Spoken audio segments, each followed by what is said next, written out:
start, remove the doors and drawers from the cabinet. Lay the cabinet on its back to fix the adjustable feet. The cabinet will come with the base plate of the adjustable feet installed. Attach the adjustable part by slotting it into the base.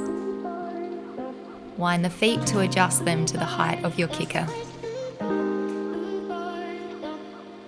Measure the location of your water and waste pipes and mark this on the back and base of the cabinet.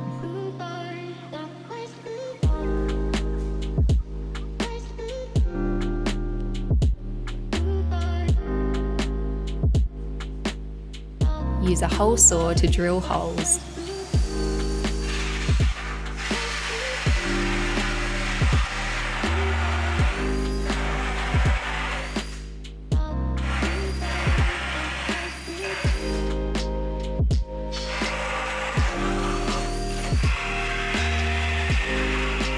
Place the cabinet in position. Adjust the height of the feet until the cabinets are perfectly aligned.